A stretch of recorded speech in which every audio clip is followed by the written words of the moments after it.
Hey, we're live on the twitch.tv website for the first time in quite a long time, actually. Jesus Christ, man. I don't know what's wrong with me. I don't know why it took me so long to get back to streaming after the whole John Swan thing. I guess I've been working a lot with people behind the scenes primarily.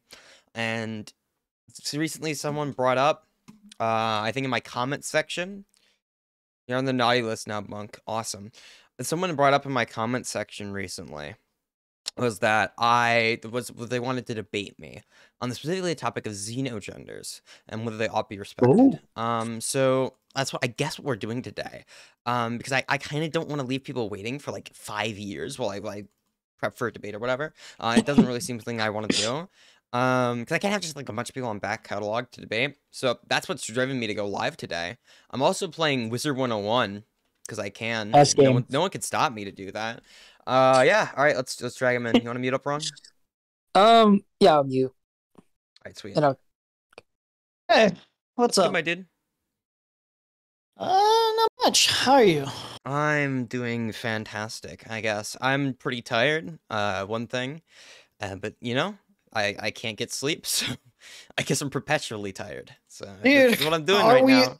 Are we all not perpetually tired until we all fall into our grave where we no longer want to rest? I guess but we're forced to. It's really depressing way to view it, I guess. It is what it is. I mean, if you want to look at it that way, I can't stop you, buddy. But sure, oh boy, yeah, it's rough. I'm laying it on heavy. So yeah, I want to go into this just kind of clearing little air. I'm not going in with any ideas of like belittling anyone or any Xenogenders. The idea is basically to lay out my thoughts and how I see it. Sure. I just want to. Where do you want to start on this? Like, what do you define as Xenogenders for you particularly? Like, how do you feel about that? So I believe the Xenogenders, if I was going to define it really quickly off the top of my head, would be like some kind of expression that deviates from the norm, or some kind of description of the expression of, or the internal experience of gender. So the expression, to an extent, of your internal experience of gender, with words that differ from the typical masculine, feminine, or MB terminology. Yeah. So, for example, like you would define, would you bracket non-binary with the Xenogender? Like it's basically Xenogenders come from that bracket of like, here's how non-binary people feel this way, this way, this way, this way. Well, like a subset of them, sure. But not all non-binary people kind of identify the same, right? So, well, it could probably be like a bracket of like, I'm rejecting the idea of being like identifying directly as male or female within a given society, right? Unfortunately, like that doesn't like automatically solve the problem. Is like, why don't they just identify as non-binary? Because they still have preferences that they want to be respected, and that's why they're expressing those preferences, right? Yeah. So, for example, I kind of fall in that line where it's like, sometimes I feel like I'm non-binary, right? And in my own perspective of like, if one day I were a woman, sure, I'd be kind of confused at first, but I think overall I'd be like, you know what? These are the cards I dealt with. I think I'm fine. I'm okay. Right. I can't know that for a fact, but this is my general guess. Like, so if I were to bracket non-binary in that way, for me personally, sure, yeah, that way. But I don't like thinking of non-binary as because usually when I think of non-binary, I kind of place it in the zone where it's like, I don't care about gender. Like, that's not a priority in my life, and that's not how I feel. Now, other people can feel a different way, but that's just generally how I feel personally about it. So, I've been looking into Xenogenders a little bit more than what I've already known. There's at least 76 variations of Xenogenders. Do you want to go through a list of those and see which ones you personally think are like valid, or do you feel like you could I don't know, make any cases for? We're not gonna go through that. There's no way to assess what is a valid identity in like that regard, right? There's no way to like crack and open someone's head and see their internal experience with gender. It's just not really something we can do, right? It's like I'm gender apathetic. There's no way you can know that. That's a self-report that I do, and you have absolute reason to believe that that's the case because there's not necessarily like that's what you ought to respect in the way that there's no real reason that you wouldn't do that. You don't really lose anything by respecting that. And that's the only real way you could ever be given insight into my gender identity, is to have like to take my word for it, if for like lack of a better phrase. Because of that, what we're really going to be assessing is, does valuing or does respecting this gender serve more or less of our axioms, our moral axioms, than not respecting it?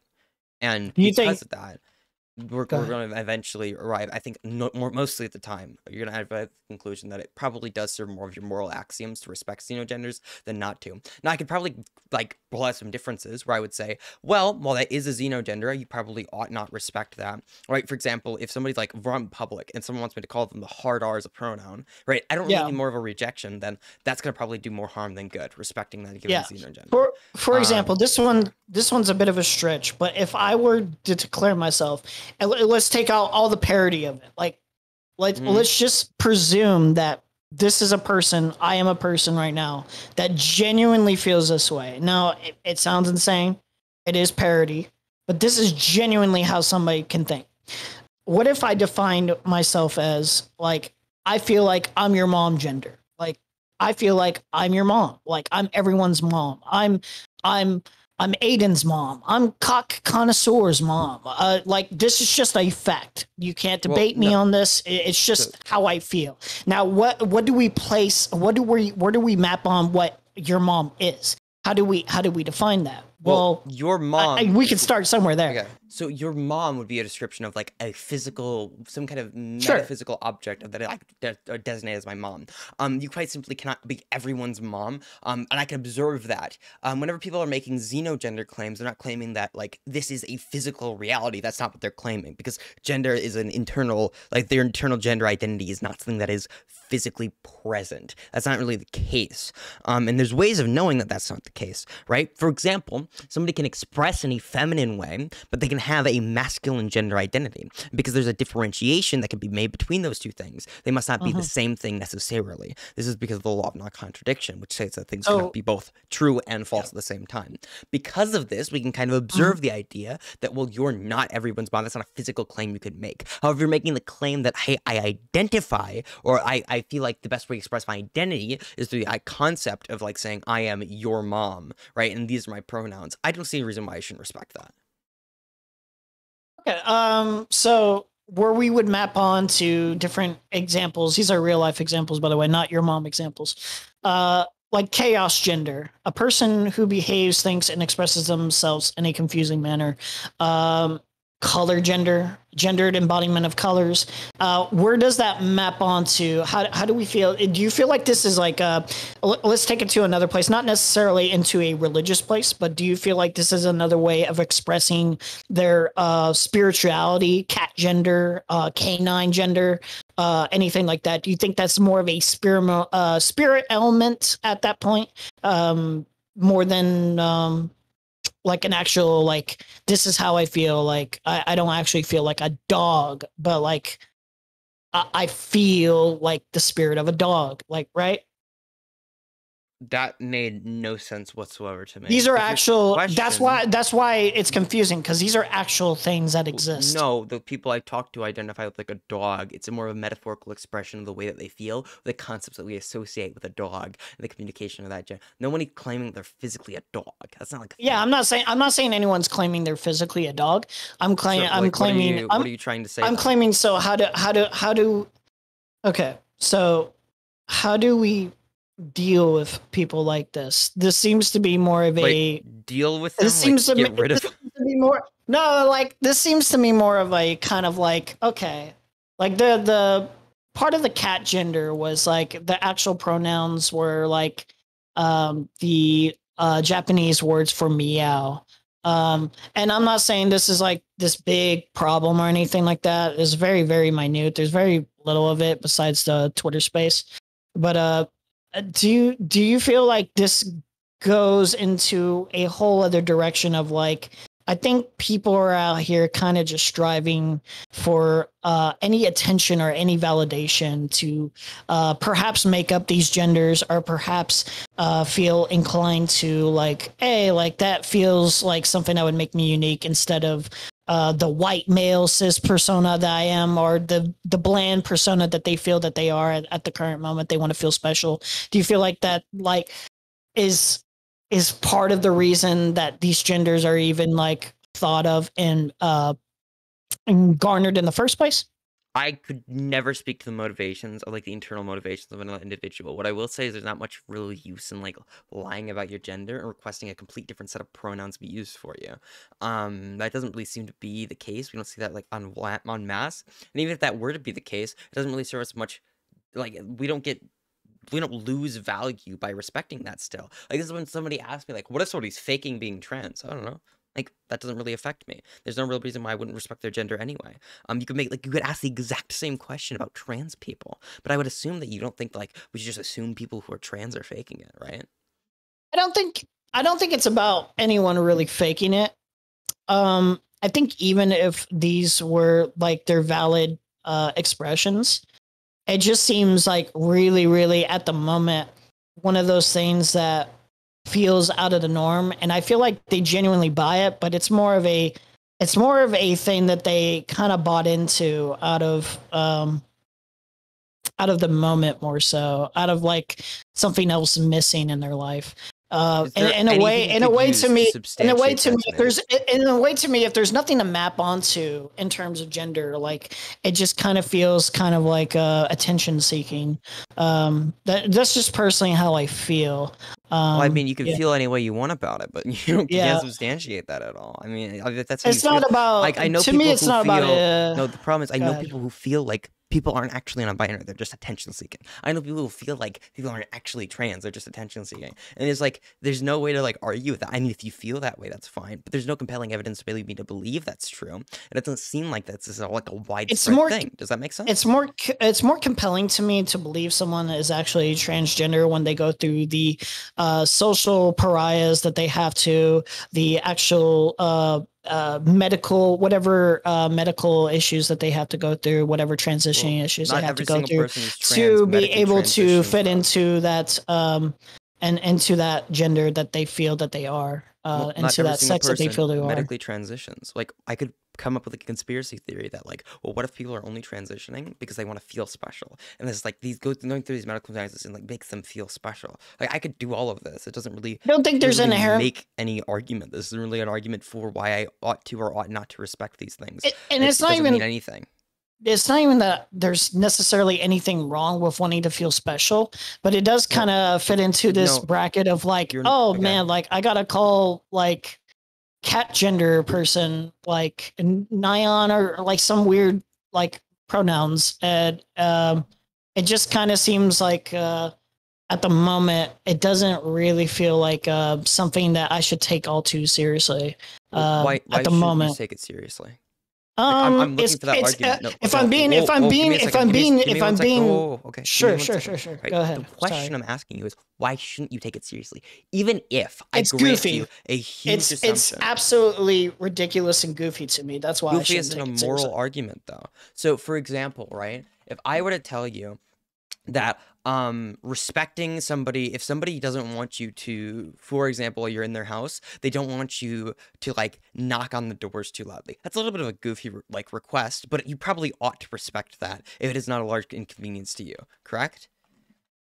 Sure. So saying it's goofy. There's really certain social. Okay. So there's certain social things that if I like actually steamrolling me right now, I just want to like finish some of my points. So saying it's goofy isn't necessarily like a moral response to an argument. Even if people are making things up and you have no evidence to prove this, it's just kind of something you pulled out. Which I mean, if you feel that way, that's fine. I really care more about the descriptive reality that we're trying to prove to, and like kind of the actions we can take from that. I mean, that's great, but that isn't really an argument against why we shouldn't respect that. If they feel like better because we're respecting their given pronouns, I don't see why we shouldn't do so. It seems like a no-brainer moral decision to me. I'm not doing that because it's just goofy. I'm not even tackling it from a moral area where it's like, oh, you're like, impeding on me being able to socialize with you in a certain manner. It's not like anything about that. I just think it's fucking goofy, and I haven't really seen enough out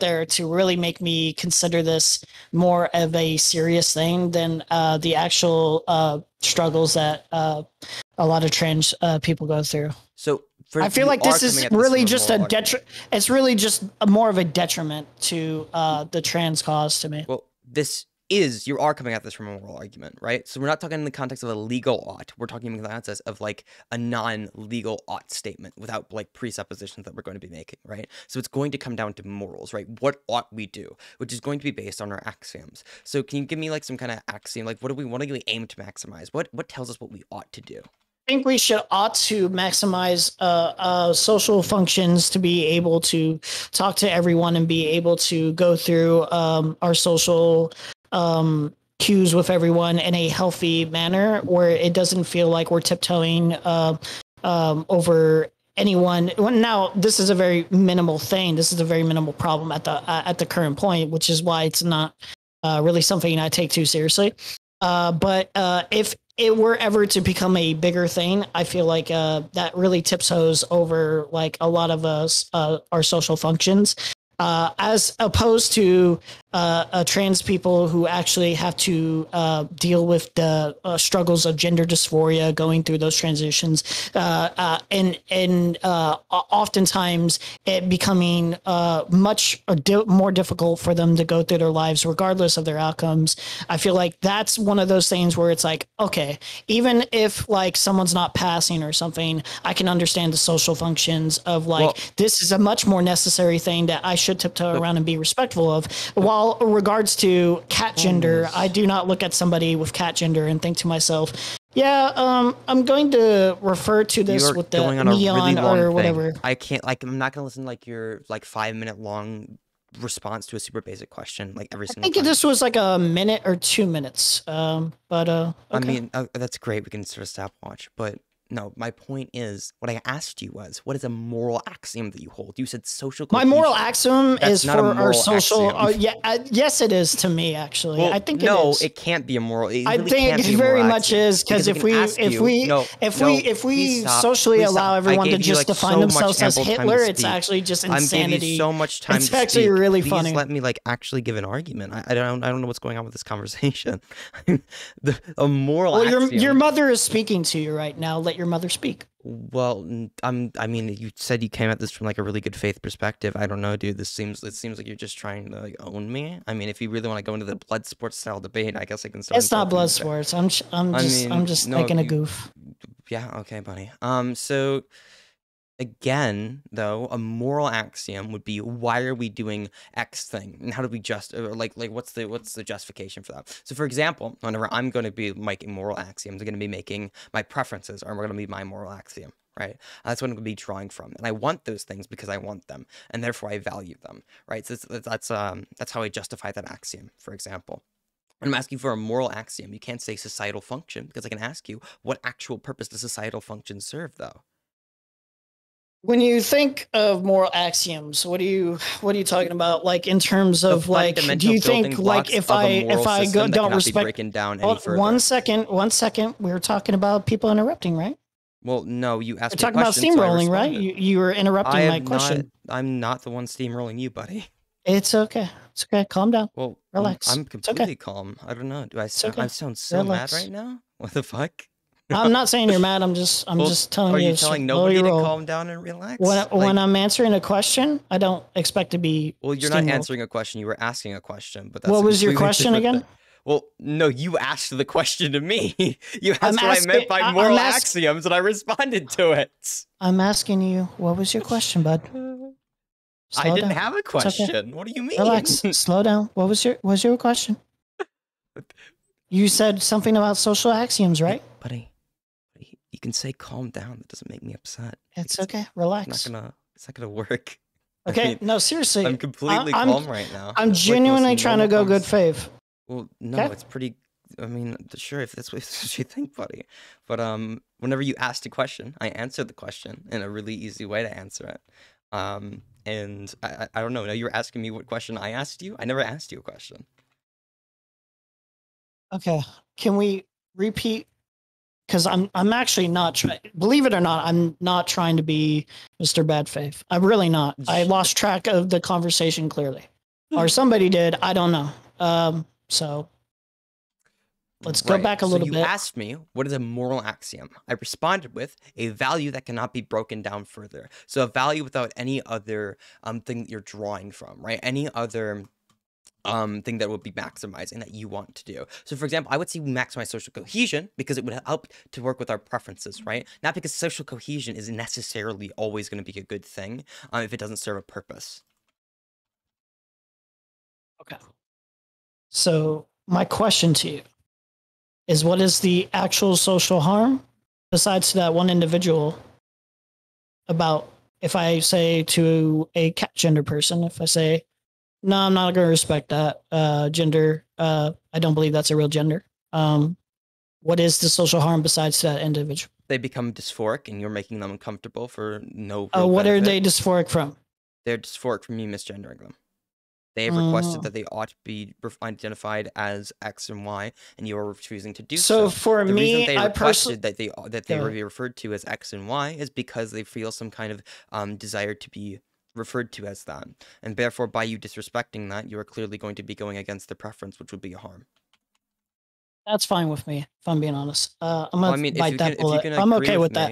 that's a moral bad, my and you're gonna idea do it my anyway. idea of I mean, respecting that's pronouns fine. that I feel should be taken more seriously is something that's more mapped onto reality than somebody defining themselves as frost gender, where they just none of these things are map necessarily onto. mapped onto reality. These are all kind of things that we construct, right? So we construct different social categories, and right now what we're trying to do is we're trying to express our internal feelings, right? So one thing that we might construct is the ideas around certain words. For example, there's no metaphysically true present woman. There's no metaphysically true woman. There are merely concepts that we associate with the category of woman, right? So whenever we're talking about expressing our internal identity, what we're going to be doing is we're going to be using words that are associated with certain concepts to get these things across to each other. We are expressing ourselves through the prism of language. That's going to be the important thing that I'm going to be trying to get through to you.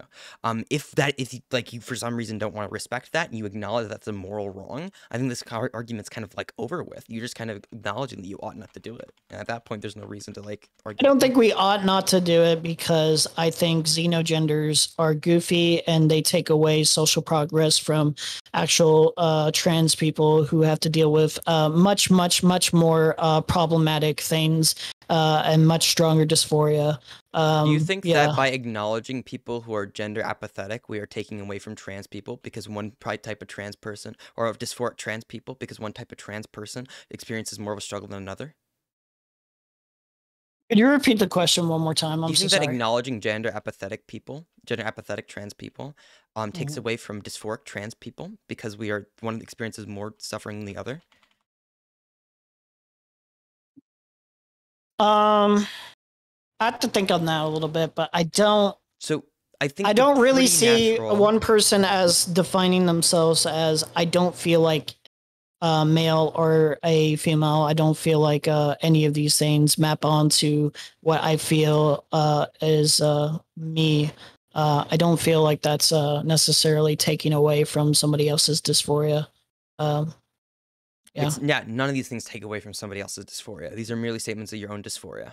None of these things really do that. In fact, if we want to talk about harm for the trans movement, I think the bigger harm you're going to have is you can't really rebut the things that people are going to be using as counter arguments because your logic won't be consistent. You can't actually stand at a consistent you can't stand with a consistent argument when you reject the idea that we ought respect people's preferences to their pronouns if it isn't some arbitrary line. That's going to cause the greatest harm to the trans movement is not going to be being able to argue on a rhetorical ground. That's going to be a huge harm. That is optically a huge loss if people bring up the Xenogenders argument to you and you can't actually defend that. So if you can't defend it by saying anything more than it's goofy and that's your best argument, we're just going to you are going to get completely wrecked if you're going to be trying to argue. It's actually about mapping onto things that I feel like is much more onto reality and much more prevalent to me that matters. So, as for someone with number gender who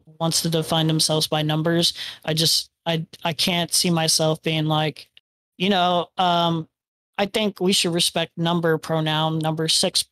It feels like I'm giving a lot of leeway to a lot of conservatives who would want to express the trans issue as even more goofy than it actually is, which to me maps onto something very, very, very real that somebody actually feels to the point of committing suicide. I'm not buying the whole Xenogender thing as something to be taken serious. And even if I were to, I think to me, it just causes more harm than good at this moment to actually even remotely consider them as a serious matter. The reason conservatives bring this up as a talking point is because whenever people don't accept xenogenders, it makes your logic inconsistent. That's why they bring it up. If you cannot argue in favor of xenogenders, you're going to have inconsistent logic. That's the problem you're going to be running into. You are actually ceding ground to conservatives by rejecting xenogenders because you are opening yourself up to counter arguments that are going to be made from the perspective of arguing in favor of xenogenders. If you cannot refute those arguments, you are going to look incredibly stupid in rhetorical grounds. I'm actually okay with that because, like, I genuinely in this regard, I actually agree with the conservatives that it's actually fucking ridiculous that somebody can define themselves as a snowy and cold weather. It's just, to me, it's more about if we're defining xenogenders in terms of like a spirit, if like we want to say something as simple as that, then that's fine. But like it just seems goofy to be like, yeah, I have these cat pronouns, you need to follow them. And I don't think it helps any of our movements. Well, no, it does, because then we're going to have consistent logic to be arguing. It absolutely does not. No, I just explained it to you. So if somebody can bring up an argument and say, hey, I'm going to argue in favor of xenogenders, and you can't rebut it without going against your own logic like you have in this argument, then you can't just say, well, I disagree with that and completely waive the argument. The problem is the conservative will use this against the movement. You can't argue in favor of trans rights without understanding this very basic concept that we're trying to maximize preferences. And even if something is not 100% descriptively true, if it causes somebody dysphoria and harm, we ought to respect those preferences. That is the entire basis of the trans argument. The thing is, conservatives will use the exact same arguments you're using against xenogenders in an actual trans argument. The exact same arguments that, what if they're making up for attention? What if it's actually something that they feel? What if they're like, what if all these things are true? And these are just blatant assumptions that you're going to be making because, like, what for? The major... none of these things are going to serve your actual arguments. You're going to look incredibly weak if you go into an argument with somebody and you can't justify this large disparity between your logic between these two issues. The major difference to me is this maps onto, again, something very real, like someone's sex at the end of the day. Gender doesn't map onto sex, though. That's the problem. Gender doesn't map onto sex, not perfectly, no. I think for this case that it should be taken as like something that like fire gender, flirt gender, this is just absolutely goofy.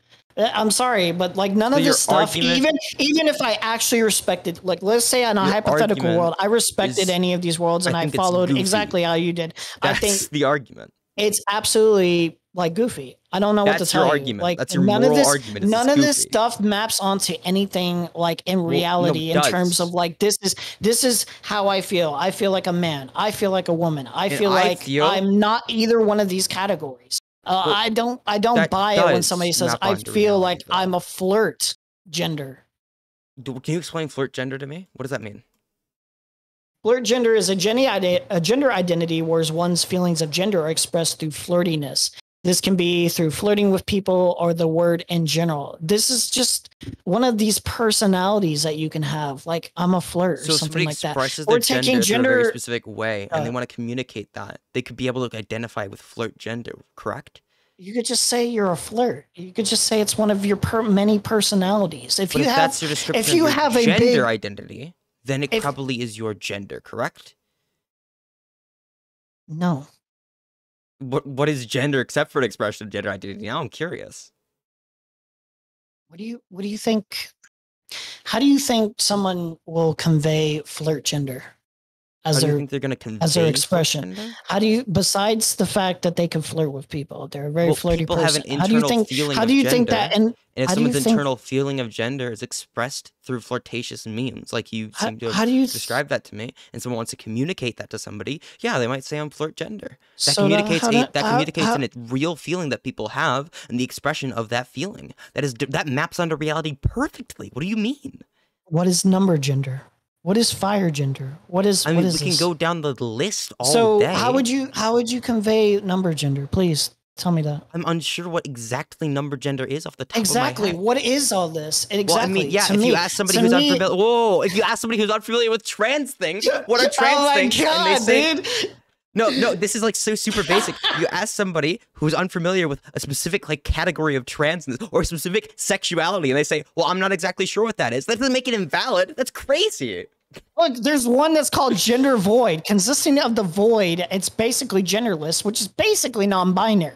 It just feels like, even more now than ever, it feels like, yes, this is a very valid argument for anyone to make, let alone conservatives, that, yeah, this kind of feels like attention seeking. I don't feel like these are very necessary things to be Why like, are these attention oh my gosh, seeking? How like, do you, if I hurt cat gender's feelings, cat gender is going to commit suicide because I didn't respect the meows. These people like tell you they were just attention don't buy seeking? it.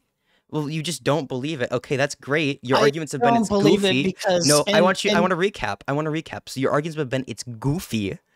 It's and I goofy. don't buy it, and they're attention seeking. It's None of these goofy. things I you've been don't able to buy it. It's substantiate. attention seeking, and I don't believe number gender. I don't believe you feel like you're the number Yeah, six. you don't believe it. I You've don't already, believe you've you already feel like repeated your own fire. talking points, I and don't all these believe things you are feel like like completely frozen. unsubstantiated. Like it's not mapped You're not onto anything substantiated that any of feels these like things. very real to like someone's identity and how they're seen in I just reality. explained how how it they maps onto socially reality, function though. with people. Like no, Just explain that. no, you didn't. Yeah, I did. You brought up the flirt gender. I said, yeah, that seems to describe something about reality. That describes more of a personality of how you talk to people and how you feel like you normally talk to people. A part of your personality might be your gender. It's an internal feeling that is essential to your identity. That's a part of your personality. That's a pretty big part of your personality. People identify with their gender. Like gender That's huge is to your I feel like personality. there's a distinction. There's a distinction between gender and personality that feels very, very, very much apparent. So when I think of somebody's gender, I don't think of somebody's gender as in their personality. When I think of somebody expressing themselves through that personality of gender, like it's just like I don't think of numbers. I think of usually like, hey, how do I want to present to everyone? Do I want to present as butch? Do I want to present as masculine? Do I want to present as tomboy? Gender expression, like basically what you would map onto reality, what you actually so their gender feel expression you are is done at the end through of the day. flirtation, and that links to their gender identity, and they're communicating that by saying their flirt gender. So there you go. What do you, That's how it maps onto reality. What do you get. communicate as glitch gender? You may or not have a gender, but either way, it's glitched. Like, what is that?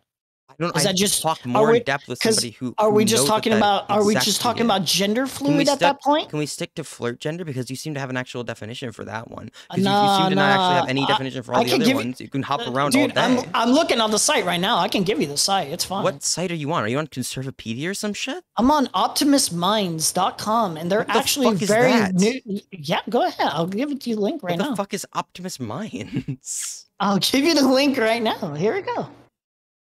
You can go through it. It's fine.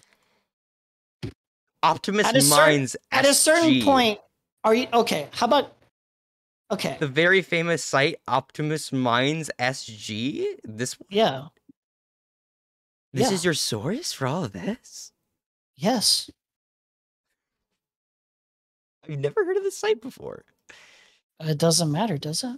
We're talking about the genders. Well, this wouldn't even be a full list. Like 26 types of Xenogenders. This is at least 76 types. So maybe a journal full list by your estimation of what a gender is. It could be an infinite amount.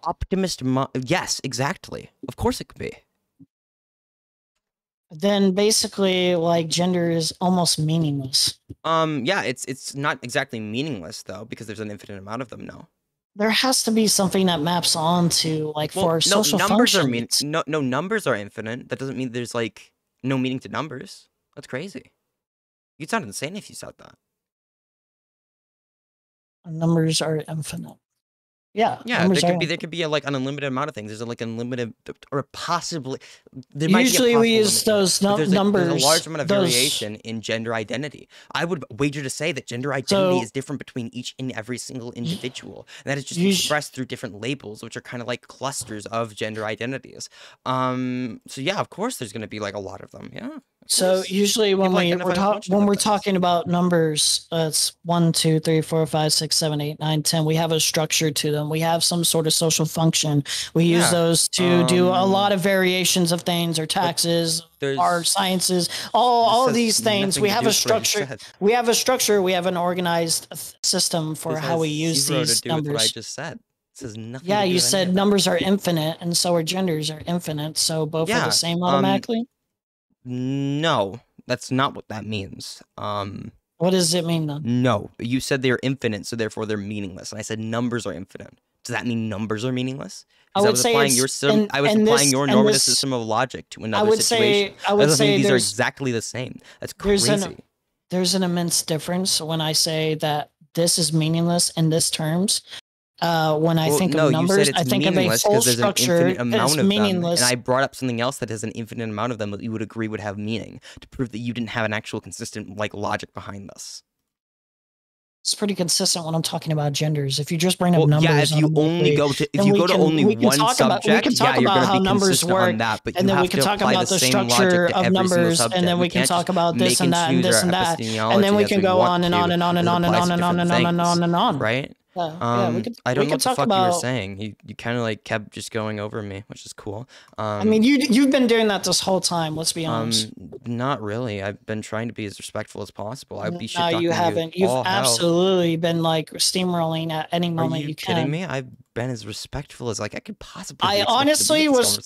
conversation. I'm actually baffled. I came in here as respectful as I can, and then you started steamrolling me. And then whenever I get like a word in, and then I feel like I'm talking for like a minute or two, you're like, "Oh, stop talking," and then you can go on for just as long. Which it's fine. It's your show. But if you But want a more this is all structured thing, you streamed. should have This is all informed me. It's streamed, okay. dude. Literally, anyone could rewind this VOD. This is just not how. That's not how this conversation. Well, I'll listen panned back out. and I'll probably hear exactly what I'm talking to you about, which is fine. I'm not sure saying you this would. is like a huge issue, but you keep bringing it up. Do you Well, want to talk no, about the I'm- subject or not? You keep on I've talking been talking about about how the same I'm subject going this over you. entire time. I don't All know, right. dude. So what is okay? There's a social function with gender. Okay, right? We agree Yes. For example, the gender would be a way of communicating, specifically pronoun and the ways that we say, well, I identify with X gender. It's a way of communicating your preferences so that other people can respect those preferences accordingly. Yes, I would agree with you that it serves some kind of function. Yes. there. Okay, cool. We agree there. That's fine. Awesome. What do you think?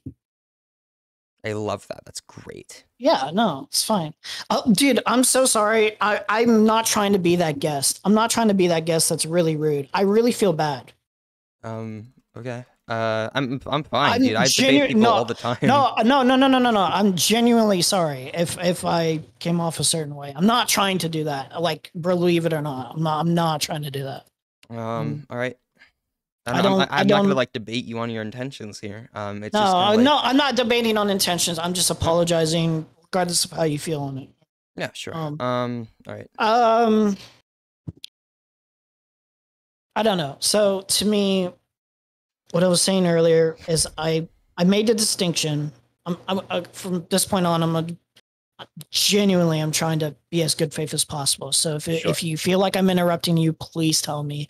If you feel like I'm stepping out of bounds, gonna please be tell me. I'm just gonna fine. stop immediately. Alright, Okay. yeah. I'm just letting you know. Like that's I'll be that's fine. genuinely okay. That's this is what I'm trying to do. I'm genuinely trying to. I got Okay. you. Dude. So what I was trying to point out earlier was I was trying to point out that I feel like numbers, yeah, you got me there. It's unlimited. But generally there's a structure to numbers and what we utilize numbers for, which is various things. I don't think I have to explain too much in depth about that. Yeah, of course we use numbers for things. I think we also use genders for I feel things. like, yeah, go ahead. I agree with you. I think that we use numbers for things. I think we use genders for things, right? Yeah, okay. Cool. Yeah, so I'm not one of those people that's like, okay, there's only 2 genders, blah, blah, blah, blah, blah. Like, I don't feel like it's bogged down in that sense of like, this is an immovable position for me. I never felt like, yeah, like me even saying to you right now, and I don't know if you can tell, I listen to Destiny. I listen to a lot of people. Oh boy, I could tell going into this conversation that you listen to Destiny. But no. Oh no, I'm kind of in with the DGG crowd, kind of not. I'm in a group chat. I was abducted. Yeah. I was forced in there against my will. I was like abducted into the Taliban or the Taliban. Dude, it was terrible. When I'm speaking of non-binary and how I feel about it, I would be lying if I said Destiny didn't bring up a good point to me that made me kind of rethink. Because at a certain point, Xenogenders was like, yes, this is goofy, but maybe there is something there. And I wasn't totally like, yeah, like I did find it embarrassing and hurtful for our cause. Unfortunately, it's just a side effect of how it is. But the more I thought about it is like, okay, non-binary, what does that really mean? So when I think of someone like Mr. Beard, or when I think of myself, or when I think of somebody else who's non-binary, usually I think to myself, okay, this person doesn't really like jive with like any of these social stigmas, any of the social standards we see. So if I see a woman that's open to addressing or acting or talking in various different ways, usually I see that person, and maybe that person themselves sees that person as kind of more non-binary-ish than the typical person. Usually I see a social function of like, this is how we see women and this is how we see men. And obviously women and men can still map onto their identity while still breaking the stereotypes of how we place them. But when I think of something like not even cat gender, because at least with cat gender, I'm like, okay, that's placed onto something like cats. But when I think of something that is number gender or something, I think to myself, how do we express that and how do we know that? Like if I look at somebody and I see them, do I see a number gender person, or do I see non-binary, or do I see male, or however society is it's perceived? So when I think of Xenogenders, usually I think there's something that feels very real within that person and the way they express that. And there is a very real harm, like the most real harm that I can imagine, when somebody is actually like pointed out that, you know, somebody sees them as the opposite gender or something. Well, yeah, but there is very real harm whenever people invalidate people who have Xenogenders. Like, that's a very real harm that people have experienced. I've talked to these people, right? It's not like there's like dysphoria is only something that affects a very like it just cannot affect people who go by Xenogenders, right? So if I'm gonna pitch to you this idea, all right, let's see if you agree with me up to a certain point. Sure. Would you agree that you don't have to fully understand something to acknowledge its existence? Of course, yeah. I would be lying if I'd said otherwise. I think, just with racism in general, like that is just, that's just an example of how that incredibly hard to like fully understand it, right? Yeah. Sure, yeah. Okay, so if you agree with me on that, right, would you agree that it might be an unfair question to ask me, like, what exactly is this gender? Yes, it would be a little unfair of me, but and again, I'm not trying to be bad faith here. But when I think, I feel like, and this is my feelings, I'm speaking from my feelings, I'm doing a Mr. Girl here. I feel like when I ask that to you, I want an answer, and I know it's unfair of me to want that answer, but it's almost like me pleading to you, please explain Xenogenders in a way that makes me feel like, okay, these people are not like batshit insane. I don't like thinking that of people, but I can't think of any other thing in my head. Like I could never see myself being like, I express myself as number 6. At least with something like I will bite the bullet and say something like this. Like at least with something like cat gender or canine gender, I get where that comes from. I get animals. I get some aspect of it. But it also feels like to me where it's like we can only go so far with how we express that. What does it truly mean to express that to? How do I truly express fire gender? Like, do I express fire gender in the sense of I play with fire all the time? Do I express it in terms of I'm heated and passionate all the time? How do we truly express that? I guess that's the main question that I have is how can I genuinely feel like I should earnestly respect that without feeling like somebody is making something up. Like, and I know it sounds mean when I say that, but like there are positions where I do feel like as a teen or as a grown adult, even like you can feel like nothing, like you need to express yourself in some way, shape or fashion to stick out. And maybe that's one of those ways. And that's not me saying that they're a piece of shit for doing that. That's not me saying that there's cruel intentions, but it is a genuine feeling of like, yeah, you know what I mean? I'm going on. This is what I'm really going on. I'm so sorry, but yeah, that's what I mean. The problem that you're going to run into is that there are people out there who just cannot like understand or relate things to them in just a way that I think we both acknowledge these things are like a thing, right? So for example, non-binary people. I know specifically conservatives who will like say, how can you like be non-binary? I just don't get that. I don't understand that, right? How am I supposed to be? How am I supposed to like see these people as valid if I can't understand that, right? And my response is going to be, well, you don't necessarily have to fully understand that, right? To still acknowledge that it's probably something you ought to respect, right? And that's, I think, the best I can do with you here.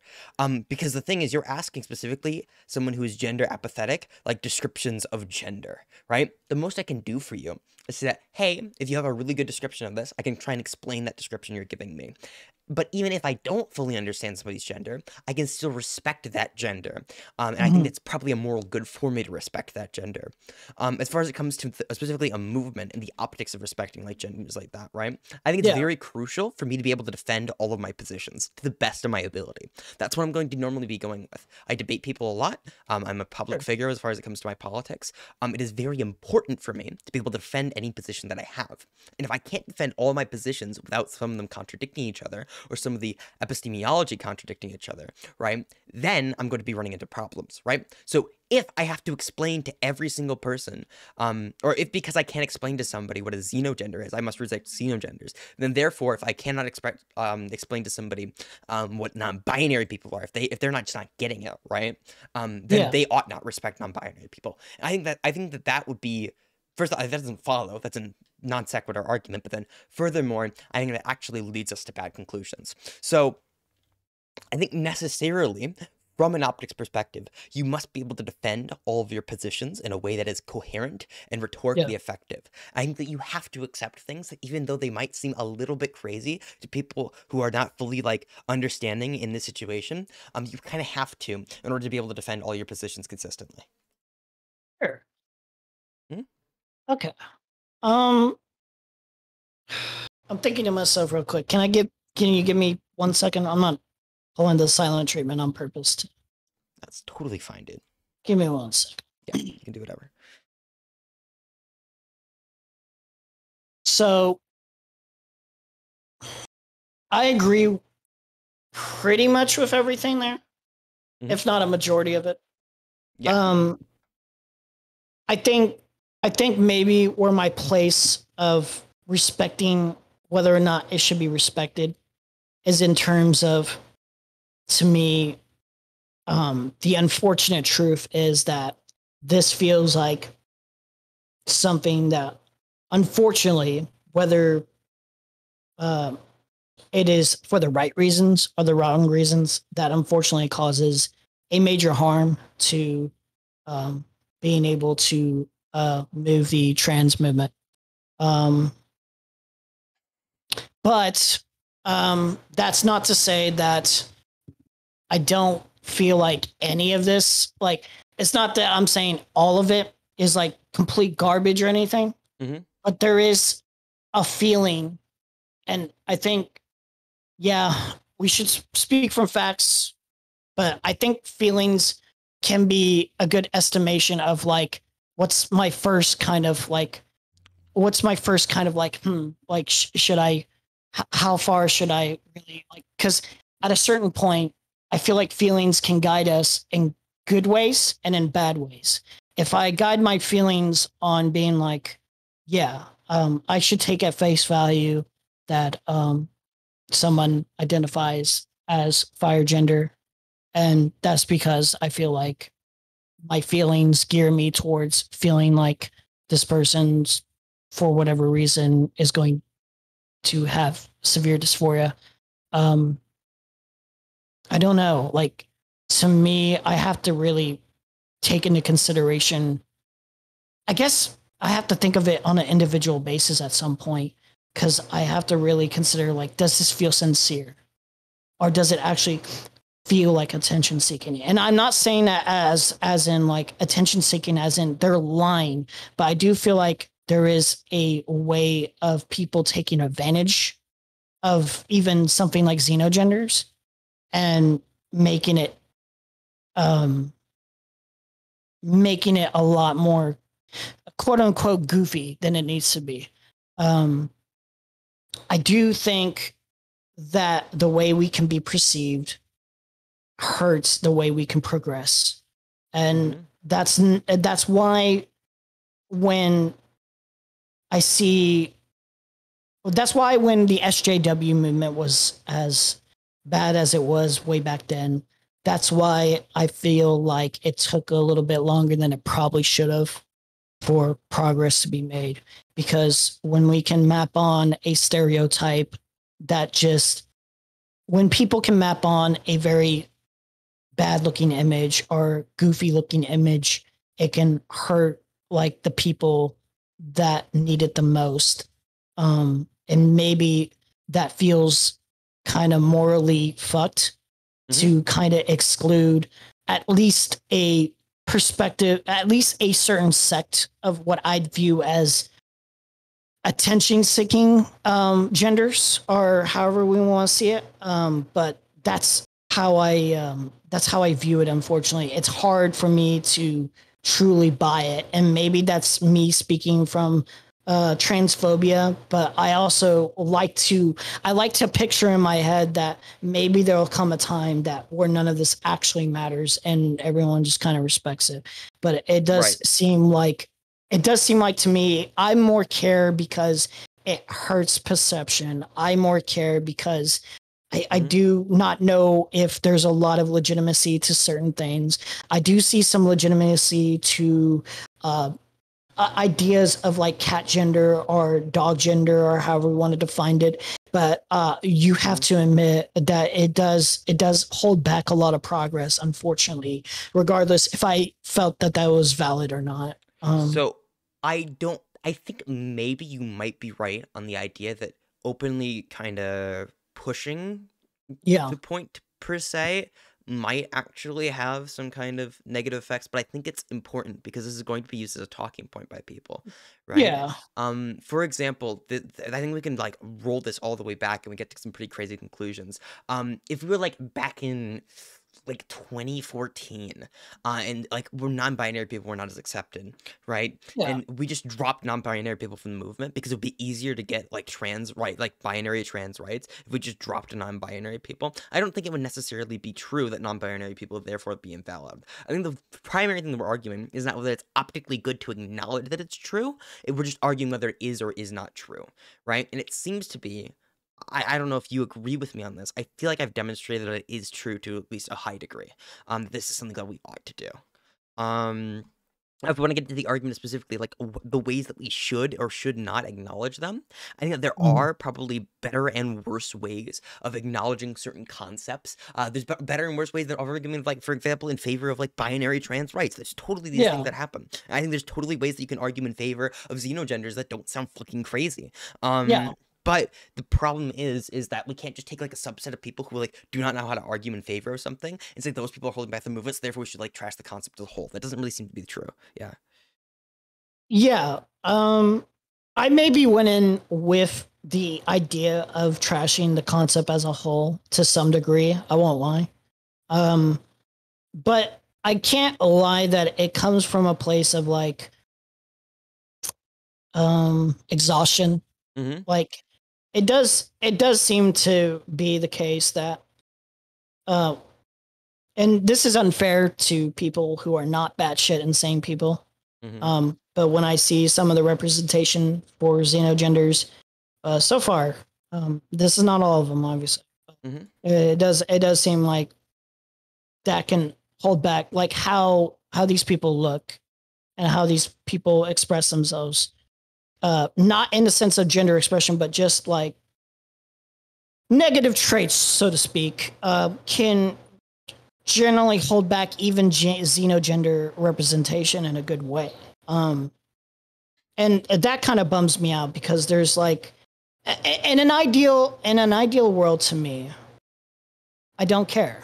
In an ideal world where it's like, sure, whatever. Mm-hmm. That's a pronoun, and you want to be expressed that way. That's fine. Mm-hmm. But I would be lying if I said that there was. I'd be lying if I said that like it's hard to really accept that right now, as it feels like it holds back a lot of things. And I'm speaking from feelings, but yeah, that's I'm trying to speak from facts and feelings in my head. But yeah, that's just how it feels. I think I'm just repeating myself at this point. Mm-hmm. It does kind of hurt. Sure. Right. I understand that because it's a really Yeah, good go ahead. intuitive concept, and you see a lot of people who argue in favor of Xenogenders who sound fucking crazy. That like those are all things that are true. But I think there's a Or lot of people who argue in favor of good things, and that they sound fucking crazy as well. The problem isn't necessarily the concept. I think the problem is the argumentation and the rhetoric surrounding the concept. I think we can yeah, keep the concept and just apply better rhetoric to it. I think that I've argued in favor with pretty good rhetoric as far as Xenogenders have come to this argument. I think that there are ways to argue in favor of them that don't sound completely insane, that would make it more amenable to your general person. I think that because of that, I don't even know that necessarily acknowledging Xenogenders as being valid is a bad thing. To me, that's like saying, well, because some people might be bad at arguing in favor of like better social safety nets, therefore we should drop yeah. the concept as a whole because it makes us sound crazy now. That's not necessarily true. I think there are different ways of arguing in favor of things. I think that there are ways of arguing in favor of Xenogenders, which are good. I don't know how much more we're going to go with this conversation. It seems to be like you've kind of changed your position at least a little bit. I might be Just incorrect on yeah. that. I'm always been kind of in between in the first place, and that's part of why I wanted to discuss it with you, and that's why I wanted to go good faith. And I feel like I'm the type of person that even when I try to, sometimes it Mm-hmm. can come off the wrong way, and that's not intentional. Or I can perceive things as the wrong way. I'm not Mm-hmm. I I'm get not a it. perfect person. Oh no, I guess where I wanted to take it a little bit before we completely drop it and we're done. Yeah. I see, and I don't think this is as expressive as xenogender, but maybe it's on to the same thing. But I see some people express like, I feel like I could have seen something that was just parodying it, but it didn't really feel like it and this was a long time ago, so this is take it or leave it. This is just totally like my own stupid fucking self perspective, my own anecdotal evidence. So don't take this too seriously.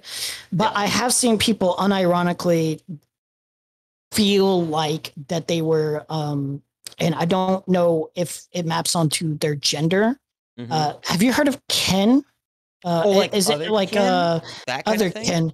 Yeah. One person defined themselves as Joffrey from Game of Thrones, unironically. At least it seemed that way. It's the internet, probably telling lies. But let's just take that as a real thing. Let's just say it's real. Well, just for the sake of argument.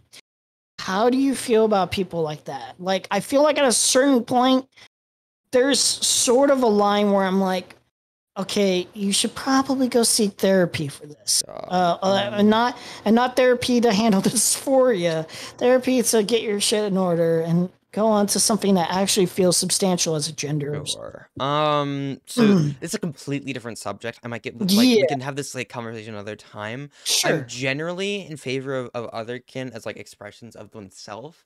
I'm not sure about the specific individual. I'm not sure like how all of this would play together. I'd have to see like the post and all this other shit. It's like a whole other conversation. We're opening a whole nother can of worms if we want to discuss that Yeah, I subject. did that. The only reason I brought it there was because I wasn't sure how much it really maps onto the gender thing. So it didn't really feel like something that should be brought up, but at the same time, it was just out of curiosity. I wanted to see your thoughts. Sure. Yeah. No, I guess we can go into that some other time. I'm a little bit more rocky around that subject. I'm not fully like, I think the similar arguments would probably apply to other kin, but like I'd have to look into it more. Yeah. So the reason I made research, it seems to be I'd generally be in favor of it, but yeah. The reason I made the your mom gender thing earlier is that I thought it was an interesting question to ask. And maybe it's goofy, but I guess if somebody did seriously define themselves as you're a mom, I don't think I could respect that personally, but maybe in a sense of maybe this person genuinely does believe that. I do think people genuinely believe they're this kind of gender, if that makes sense. So in that sense, I respect it, but at a certain point, for certain things, it just feels like an outer experience to me, where it's like I don't know if I'm. That's the thing that makes me question your position more than anything. Is really, am I doing more social harm to accept that? Yeah. Or am I doing more social harm to tell them I think you're a fucking goofball? And that's the question that's been in my head. It's never been about, oh, I fucking hate these people just because they're goofballs. I genuinely think to myself, am I doing more harm helping indulging them, or am I doing more harm and telling them I don't think this is? I think we're a little past where we should be. That's why I think this conversation was important to me. This is probably just another day for you. Yeah.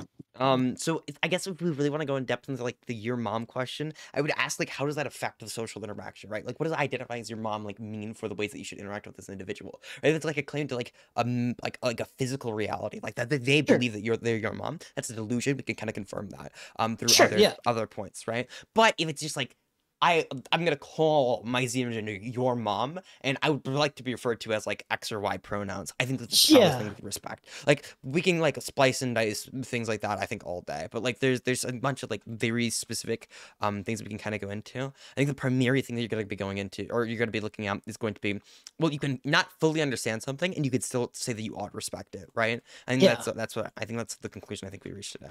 I came up with that question, that joke / serious question, because I personally, again, it maps onto that non-binary area for me, where it's like, I am, my sex is male. I don't give a fuck. Like at the end of the day, I genuinely don't care if somebody calls me she. I don't care if somebody calls me they, and I don't care if somebody calls me he.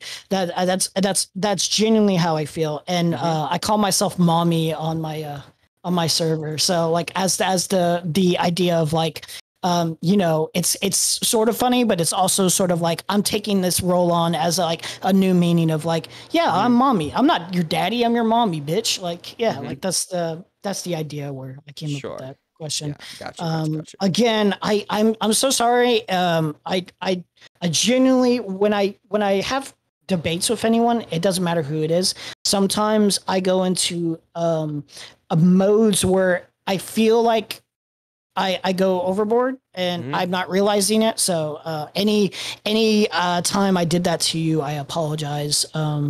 Right. No, it doesn't really matter how I felt about you at that moment. I shouldn't have done it regardless. That's my intention with all of these conversations, is regardless of who I'm talking about and how bad faith they are, I want to be as good faith as I possibly can be. It takes practice, it takes practice. So, there we go. I'm sorry. I used to be way more heated in debates as well. I don't know. I've been kind of working on the idea that I give more leeway in a conversation. It's something you learn. I feel like really this was conflict all day and not kind of pick that up. I feel like this was productive for me, and it made me consider everything in a much more different light. If you want to consider that a win, that's fine. Sure. I if I'm being honest, I didn't even come in as I want to be the winner, I want to be the loser. Yeah. I wanted in. I don't like calling them conversations because I feel like regardless, conversations turn into debates anyway on how Yeah. people see things. So yeah, Mhm. and I don't believe in productive discourse on Twitch mostly. In terms of like, I don't believe in like a Mhm. purely 100% respectful discourse. I think like it's always going to get into feelings of how people perceive things, and things are going to get heated naturally. Yeah, no, I probably would agree with you with that. There's a lot of what would you call it, performativism in Twitch debates. It's Yeah. kind of a thing with having an audience. I think a lot of the times when I want to like resolve something like genuinely with another debater, I'll ask them to do like a more private debate setting. Yeah. Just kind of like remove the audience. I mean, a lot of them have kind of declined that. I remember I tried to reach out for Stardust a while ago to do that kind of thing.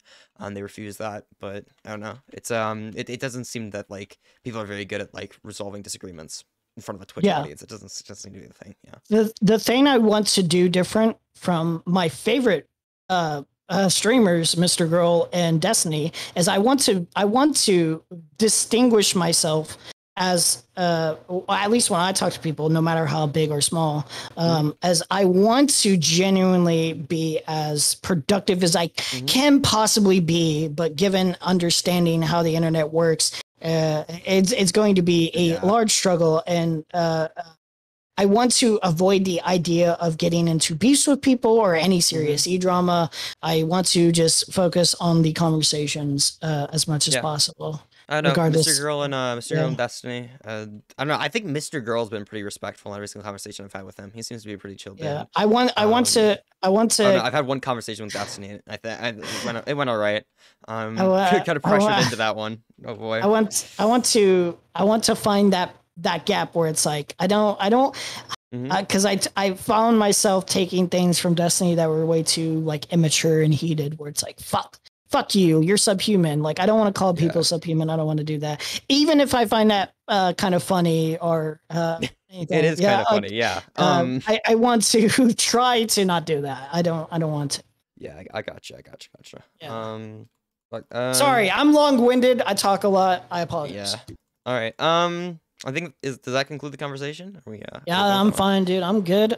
If you ever want to have any other conversations, let me know. It's all up to you. I'm not gonna try to message you over and over about anything. Well, I mean, if you wanna have another conversation, you can hit me up. I kind of take whoever on streams, and I also do call in streams on the game. Can I fucking plug my bullshit? Because I'm not gonna get a lot of reception anyway. But if you want to find me, I'm fuck it. Who cares? Plug when you can. I am at Yeemery. It's a weird name. Yeemery. Think of Emery, but with Yeem in front of it. On Twitter, and then I'm also on Twitch with that. On Twitch, I play a lot of fucking Elden Ring. I'm on level 370. Awesome. I think 370 right 370, dear God, okay? That's not even PvP level. What are you doing, buddy? My goal of Elden Ring is I haven't beat the game until I've maxed to 99 on everything. And I've done everything I could possibly do till I'm fucking bored of the game. So yeah, like Elden Ring, bullshit talk whenever. I actually have a video on my YouTube, the same place, Yeemery, where I went over Pieman's Exile with a friend. Pieman's a friend of mine, actually. So yeah, Pieman got shit on. John Swan's a piece of shit. I knew it from the start. Oh boy, yeah. You could just look at his face and know. Fuck him. And Nicolas Dorior is fat. Okay. I remind him of it every day. Don't worry. He knows. I'm actually one of the most hated fucking people. I'm blocked by Boblax. I'm blocked by fucking Nicolas Diorio. I'm blocked by fucking Keffels. I'm blocked by almost everyone. I'm a fucking menace on Twitter. You can't keep doing this. You can't keep getting away with it. All right. I'm done plugging my bullshit. You have a good one. Yeah, you too, my dude. Later. Oh boy, that was a conversation and a half, wasn't it? Fuck, dude. Oh boy. Oh boy, oh boy, oh boy. Oh no, I think that went well. I don't know. I'd have to watch back the footage with some of my more debate people, because dear God, that was way more, dude. That was way more aggressive than I expected it to be, because this person like reached out to me like, I want to have like a chill conversation with you. And it just got really aggressive, really heated off the bat. And I don't really blame them for it. You know, people get like aggressive all the time, but it was like, I try to take a much more mild-mannered tone with the whole thing. What's your take on Pieman coming back? I don't advise Pieman to be on the internet, but Pieman can do what Pieman wants, and I'm still gonna run a podcast with him because it's funny. Yeah, dude, the podcast is gonna happen. We recorded the first episode before Pieman got yeeted off the internet. It's gonna come back. I've confirmed with Pieman and Jay Contrary we will be doing the podcast. It is a thing that is happening. But I don't know if I'd advise, like, interpersonally Pieman being on the internet. It's not really my choice to make in my eyes, right? I'm not like their parents. I can't fucking force them off the internet if I wanted to. I don't even do it as my facilitating them because it's not like they're not going to be on the internet if I stop, like, talking to them. So it's stupid. It's a really stupid, like, thing to try and talk about. My mind, it's like I can't do anything about it, so why do I care? You know. God. Dude, everyone is in the little area right now. It's Smaggle, Jack Johnson, Mr. Krabs, Taps, and Frude. I think we can join in there. We can listen to that conversation. I think firstly somebody wanted me to go over, I think Roe versus Wade was overturned. Is that true? I was told this was true by, like, multiple different people. Hold up. Roe versus Wade. The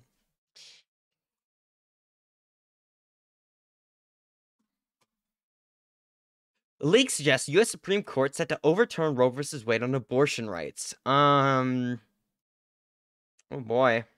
Let's take a look.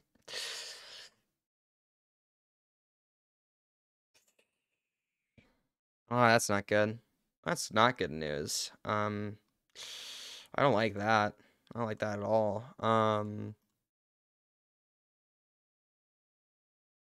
Here we go. Let's take a look.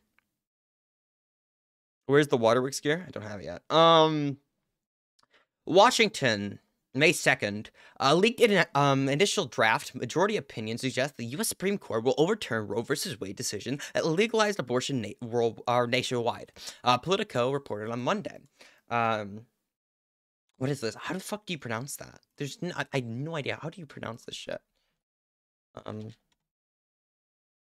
Pronunciation, please. I cannot type with the microphone in front of me. Hate that. Reuters. Okay. Reuters was not immediately able to confirm the draft independently. If correct, it would unprecedented disclosure of a draft of Supreme Court opinion. The Supreme Court and the White House declined to comment. Roe was egregiously wrong from the start. Justice Samuel Alito wrote the draft opinion, which is dated February 10th, according to Politico. Four of the Republican-appointed justices, Thomas, I'm not reading all their names, voted with Alito in the conference held among the judges, the report added. It is possible that some of the changes since February 10th, there have been some changes since February 10th, Politico reported to Josh Gaines, I'm not pronouncing that either, who broke the story, said on MSNBC late Monday. After an initial vote amongst the justices following the oral arrangement, one is assigned the majority opinion and writes a draft. This is circulated among the justices. At the time between the initial vote and the ruling being released, the vote alignment can change. The ruling is only final when it's published by the court. Okay, so it doesn't seem that this is finalized. This just seems like it was a leak suggesting that the final decision might be in favor of overturning Roe versus Wade. That's a bad thing. I don't think that should be true. That's probably not something I want to happen. The problem is, though, I don't know enough specifically about Roe versus Wade to kind of, like, argue this with people. Does that make sense? It's like, to me, I haven't gone into, like, Supreme Court justice rulings very extensively. I can't talk about them, like, in a way that I think is going to be valuable at this given time. I can't say this is, like, necessarily a right decision based on the legal text and the interpretations that I would have of them semantically. What I can say is that I think this is a bad thing. I think this is generally a bad thing. I'm pretty vocal about the idea that I'm in favor of abortion. I think there are really good arguments in favor of abortion. I try and present those arguments to an audience. But dear God, dude, if that's going to be a huge unprecedenting of a Supreme Court decision, dude. That's going to be insane. That's a crazy bit of news. I didn't think this was actually going to go through. I'm going to be fully honest. My predictions for this is such a long-standing piece of legal precedent. When was this established? Hold up. This was established in the 1973. This was years before I was, like, almost 29-ish years before I was born. Which is, that's pretty long. It's a pretty fucking long time for something to be legal precedent and then get overturned like that. Shit, dude. That's not a good thing. That's a bad thing, even. Hey, Oh bro. my God. What's up? I'm on stream. I just took a oh, you're streaming. I'm literally streaming. What the fuck? Oh God, oops! I was just about to tell you about the fat shit I took and asked if you want to play Wiz. I'm down to play Wiz, dude. Fuck you. Kill yourself. Oh my God. The frogs are turning that gay. Dude. Oh my God. Oh yeah, some of the bits that we got. Goofy, bro, just be a cowboy. That's my gender by Robin Gorby. Pizza Hut said, for real, Bunk, you're just goofy. Pizza Hut cheered Goofy. Common Bunk W prediction was cheered by Pizza Hut. Thank you for the follow. Nothing really else to go over there. Fuck, dude, that was quite the conversation. Now, wasn't it? I don't know. I might be turning off stream soon, unless we just want to play Wizard 101. What do we want to do, stream? In the VIP chat, when does that go through SMH? I think, do I have enough VIP role? I should, right? /VIP. I don't even know how many VIPs I can have, though. That's the problem. All right. Awesome. There you go. You have VIP now. The John Swan expose part 99. God, no. I'm so done with that, okay? I am so done with John Swan. Dude, I don't want to cover that story anymore. That story is terrible. All right? There's so much shit to that story. There's one last call. There's only one call that I have, one last piece of evidence that I have not released to anybody. I sent it to Willie Mac's show specifically for his video on the matter. I told him he could use it if it adds something to his story. Right? If it adds something to the video, he could leak that if he wants. I don't want to cover that anymore. I'm gonna be fully honest with you. I think that I've done my duty as far as like outing the information that I had in the best way possible. But again, I also think that John Swan's fucking buried for good. I don't think John Swan's gonna be able to come back to the commentary community. Like, genuinely speaking, I don't think that will ever happen. To my knowledge, really only Nicholas Diorio was willing to work with John before this like whole situation kind of went down. And even now, even Nick seems to be denouncing John. I believe he's even looking into making a video on the situation. So, oh boy, it doesn't really seem that like I can even do anything else. If he's gonna come back, he's gonna come back no matter what we drop. Because we dropped some probably the largest things on John over this time. It doesn't really seem like anything else would make any substantive difference. Oh, what's up, Tipster? How you doing, my dude? Oh my God, Destiny Jr. I just debated a DG Jr. You can't even call me Destiny Jr. Okay, that person was the Destiny viewer. Okay, you're clearly watching Destiny. Oh boy, no, I genuinely don't want to cover the John Swan shit anymore. I'm so over it. I was over it the second the infighting started. That's the first thing, because it was like, why would I be working with people who can't even work together? But then like after that, it's fucking, I feel like the John Swan thing's already done. I think we covered it. Like, there's nothing else that's really to come out. If John Swan makes an underdog rap song named Black Balls, he'd receive underground rap song, dude. That'd be good. I want to hear a John Swan rap song. Need like a sequel to another Logic cover, dude. All right, sweet. I don't know if I have anybody else who's gonna be like coming into the fucking voice chat. Fuck, dude. I don't really know. I don't have anything else really lined up for the stream. I guess we can look at video submissions. I never check this channel, by the way. I'm a lazy fucking streamer. I never check my video submissions. I have an entire thing on my place that's all about video submissions. I never click on them. Okay, this was submitted 2 months ago for perspective. I was sent this 2 months ago to cover. And I am so on top of things that I am only covering it now. This is because I am the best at covering different things that people send me. I work incredibly hard. I've never been known to be lazy and not do something. Not me, all right? Never me. All right, let's start. I was sent this. It has 1,000 views. Wokeness is poisoning the next generation. Oh boy. Oh, it's gonna talk about trans kids. I can't wait. These trans kids videos are always so completely wrong on like factual descriptions of evidence. They're always so entertaining to hear people argue about these things because none of the people who are like really intensely focused on these issues from like Republican side know anything about it. It's really funny to watch them just spout shit that is just fucking blatantly untrue. But all right, hello everyone, my name is Lynn. Welcome to my channel. It seems like every day you go onto social media or you watch the news or whatever, and you see some new woke antic being pushed, and I think, wow, that is crazy today. But then I started to think about the long-term effects of wokeness and how it's going to affect the next generation of kids. I'm sure you all know about this little concept called institutionalized racism, right?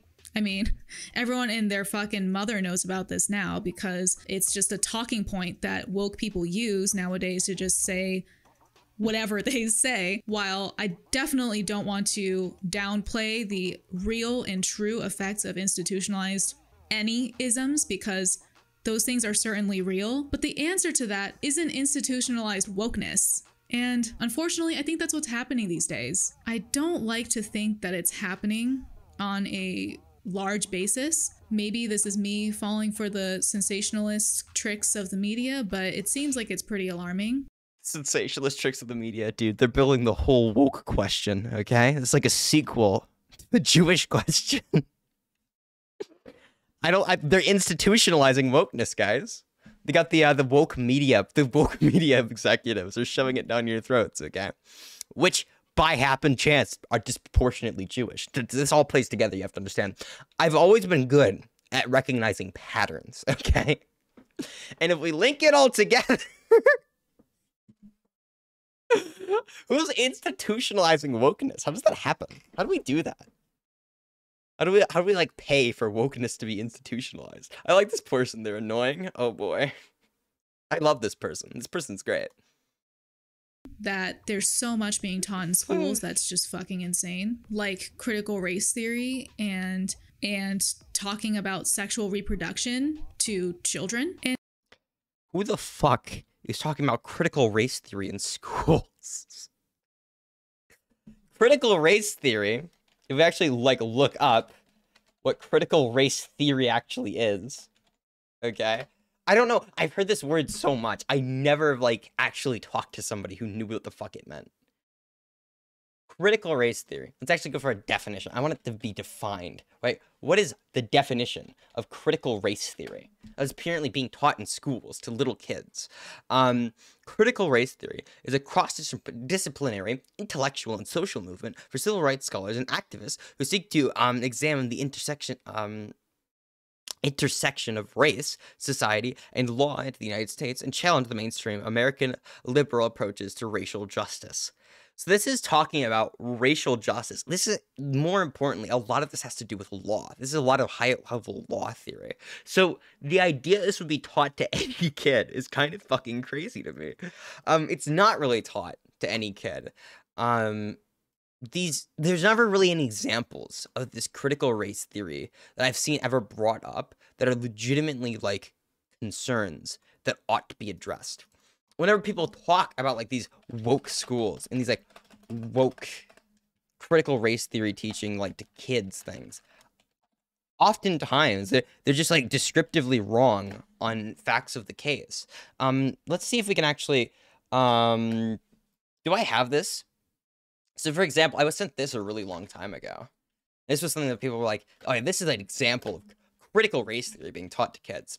It comes straight from the Libs of TikTok account. A school in DC forced kindergartners to march around with BLM signs and chant Black Lives Matter, right? Something like this. They'll show you this completely out of the context that this is a private school. And this is a private school which people specifically send their kids to in order to learn these things. If you actually look at the replies, it says, I was planning on going back to school. My children start school, accomplish my dream of being a, mortician. But wow, got me wondering. It's certainly not going to get better now. My kids will not comply with somebody else's views. I will give up my dreams to homeschool. This person thinks this is being taught in, like, public schooling. This is what all these people think. They're fucking crazy. If you actually go around, thankfully, Libs of TikTok was generous enough to actually provide us with an article as to where this is being taught. It is a DC private school, which forces kindergartners to stage protests march for Black Lives Matter. This specific school, if we actually look into the school, where is it? Because I don't know if I want to read through this entire article. This specific school, right? You go to the school's website, Lowell School, Education and Excellence, redesigned. Sorry, fuck me. Is one of the most important values we uphold at Lowell School is the desire to help build and sustain a more just and equitable society. Throughout our curriculum, we guide students in understanding the fundamentals of human and civil rights, exploring history, and pursuing protecting those rights, and contributing to the advancement of social justice in today's world. And this is on the school's website. This is specifically a school where rich people send their kids to specifically be taught these things. And the reason they're allowed to do that is because private school restrictions are so little in the United States of America. This is totally permissible, right? This is the same type of, like, restrictions that allow you to teach a kid, or like send a kid off to a Christian school, a Christian private school, right? Like, there's no real reason for this to be like a large thing. But people will point to this and act like this is a large scale, like, epidemic in like fucking public schools. It's just not true. It's just a descriptively wrong claim. This type of shit is just fucking crazy, dude. It's just absolutely fucking crazy. Oh boy. All right, let's get back to the video. This is it's just insane. There's just pure insanity coming out of some of these people. And just general identity politics. It is not an educator's job to educate your kids on sexual reproduction, on gender, world issues, on blah, blah, blah. It's their job to teach the things that is in the book. A lot of the things that are in the book are world history issues historically, right? Like, for example, an economics class might teach about what's like some new economic shit that's been going on. Maybe like an economics class teaches about like the current conflict between Russia and Ukraine. Like there's obviously these things that you're going to be covering modern events and how these tie into your classes. Like, this is kind of a necessity. Oh shit, fucking Tommy C is calling me right now. Okay, I guess I'm gonna do that real quick. Give me a second. I'm gonna mute the audio on my end of the stream. Yo, what's up?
All right, sorry about that. Tommy C called me, and I took up the call real quick.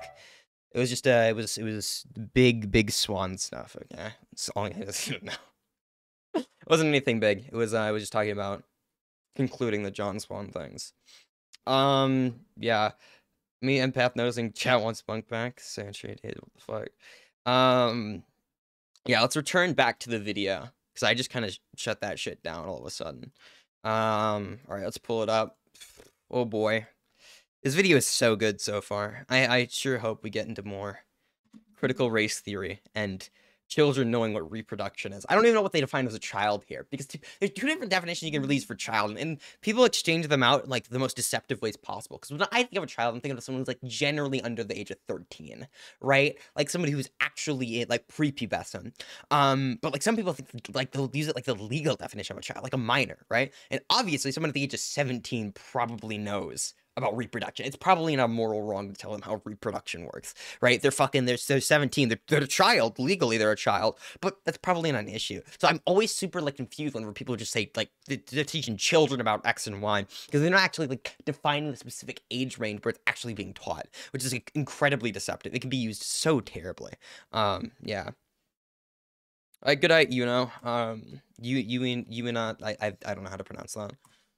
And we can argue all day about whether the events in the books are contributing to this, whether they're right, whether they're wrong. There's master narrative. That's a different conversation. The first thing that immediately came to my mind as far as long-term effects of wokeness on younger generations is children transitioning. It is still a bit of a new phenomenon, but there are teenagers who are on the internet and are sharing stories of detransitioning. What I have seen from my own observation of these detransition stories is that a lot of times it is younger girls who have some sort of undiagnosed mental illness that is separate from gender dysphoria, but the adults in their life, whether it's other teachers, whether it's their parents, whether it's the internet, is telling these people that their problems will be solved if they just transition. Then with this whole idea of, well, if I just raise my hand and say that I want to transition or I'm trans now, that you must also start the medical process of transitioning. Kids are getting medicalized, and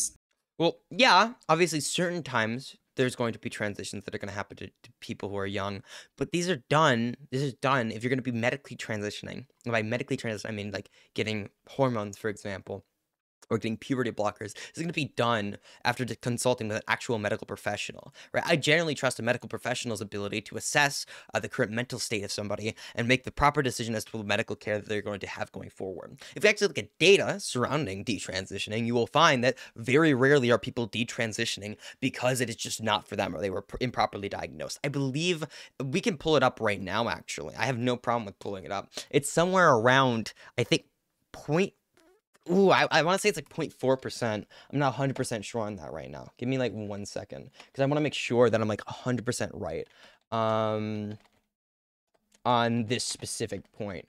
Point is, it's actually generally lower that we're going to misdiagnose trans people. It's lower than, like, the amount that we're going to have, like, an actual surgery, like an amputation beyond, like, the wrong limb. We don't stop doing amputations because they're medically necessary. We don't stop transitioning people because it's medically necessary, right?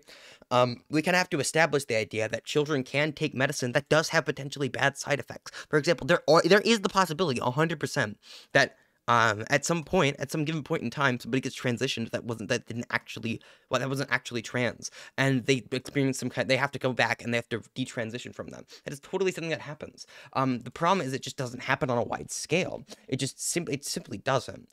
I don't know how much more we kind of look into this. I specifically want to pull up my my points about the 0.4. Okay, here we go. If we look, for example, this is a study on trans equality within the United States of America, or a survey specifically.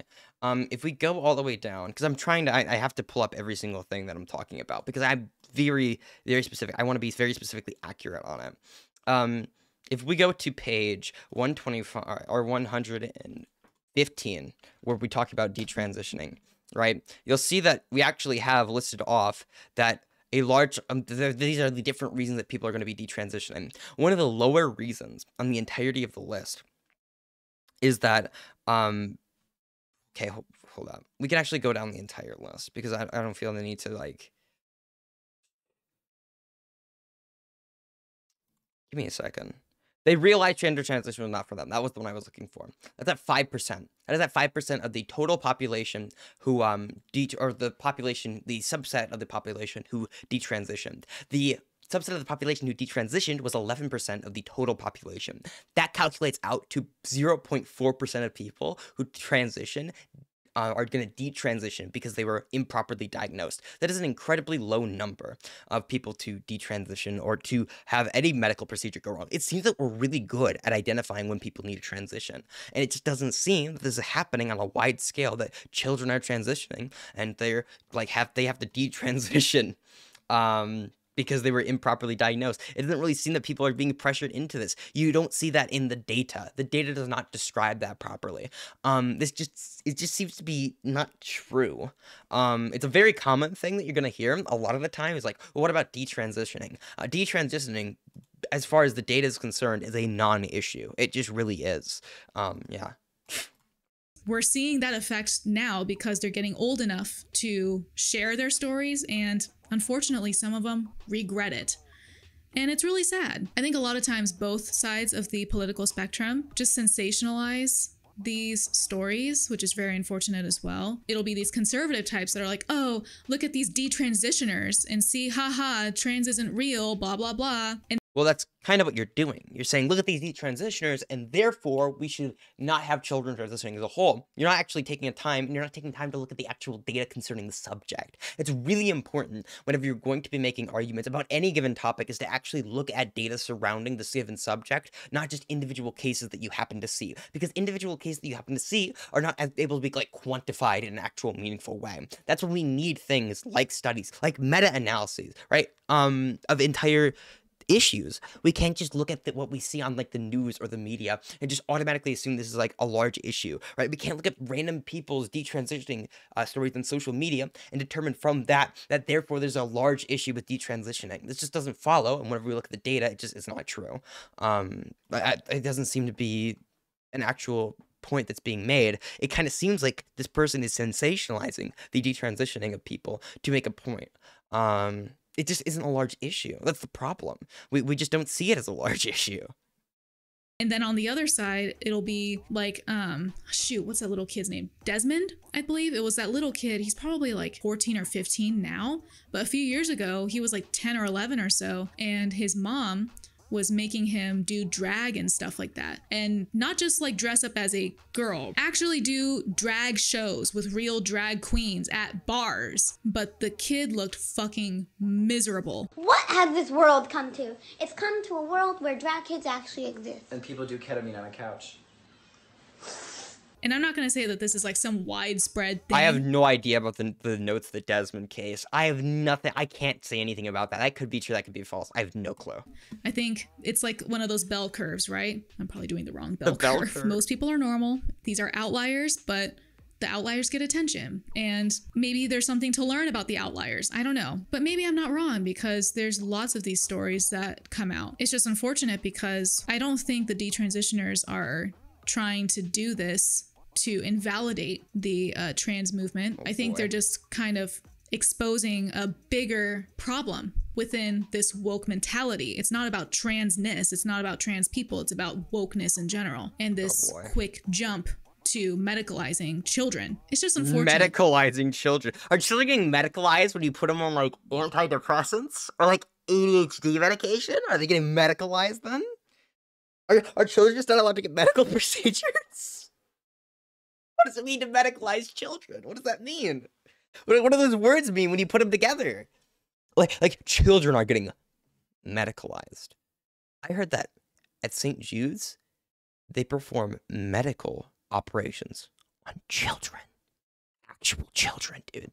That's fucked up. That's messed up. How could they do that?